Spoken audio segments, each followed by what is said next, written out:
হরে Krishna. Mayapur Nitai Gour kitchen থেকে সবাইকে স্বাগতম। আপনারা কেমন আছেন? আশা করি ভগবানের কৃপায় সবাই ভালোই আছেন। আজকে আপনাদের সাথে একটা রেসিপি শেয়ার করব। আজকে নিয়েছি তালের বড়া। সবাই এটা তালের বড়াটা আমরা করে থাকি, আর এটা আজকে একটু অন্য ধরনের সব কিছু দিয়েছি। আজকে বাতাসা আর চিনিও দিয়েছি। বাতাসা দিয়েই মেন গুলাটা গুলেছি, আর দিয়েছি এখানে চালের গুঁড়ো, সুজি, ময়দা, নারকেল সব কিছু দিয়ে আর খুব সুন্দর করে এটা ফেটিয়ে নিচ্ছি। মাখাটা আমি আগে থেকেই মেখে নিয়েছি, তার জন্য বলে দিলাম। এই সব উপকরণগুলো দিয়ে আমি এখানে তাল দিয়ে, এই যে তালের মধ্যে খুব সুন্দর একটা ব্যাটার করে নিয়েছি। দেখুন, না পাতলা না শক্ত, এরকম। আর এই তালের বড়াটা যত সুন্দর ফেটানো হবে তত বড়াটা খুব সুন্দর হবে। মানে ভালোভাবে ফেটে নিচ্ছি। কড়াই বসিয়ে দিয়েছি, কড়াইয়ের মধ্যে তেলও দিয়ে দিলাম, সাদা তেল দিয়ে দিয়েছি। এবার এখান থেকে আমি বড়া দিয়ে দিচ্ছি।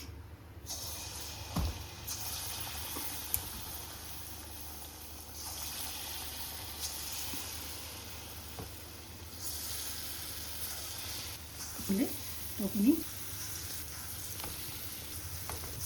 যতটা দেওয়া যায় দিয়ে দিচ্ছি। এই যে দেখুন, বড়াগুলো একদম ফুলে ফুলে যাচ্ছে, খুব সুন্দর। এরকম এটা কিন্তু হাই ফ্লেমেই এই বড়াগুলি ভেজে নিতে হবে। আর এই বাতাসা তালের বড়ায় হেভি টেস্ট হয়, খুব সুন্দর হয়। বাতাসা দিয়ে সবাই তো আপনার চিনি গুড় দিয়ে করুন, একবার বাতাসা দিয়ে ট্রাই করে দেখবেন। এই তালের বড়া খুব সুন্দর হয়।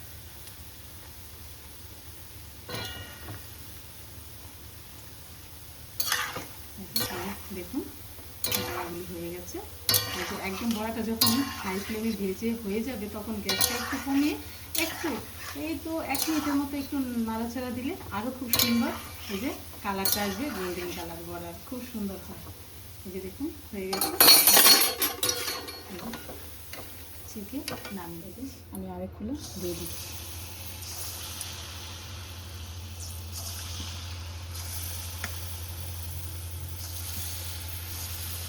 বড়াগুলি দেওয়ার সময় একদম হাই ফ্লেমে দিলে কী হয়, বড়াটা খুব সুন্দর উঠে যায়।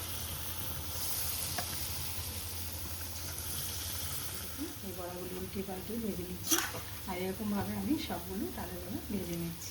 দেখুন, সবগুলো বড়া ভাজা হয়ে গেছে, আর কতটা সুন্দর মানে ভিতর দিয়ে নরম হয়েছে, আর উপর দিয়ে মানে একদম একটু মানে শক্ত শক্ত হয়েছে। এই যে রেডি হয়ে গেল বাতাসা তালের বড়া।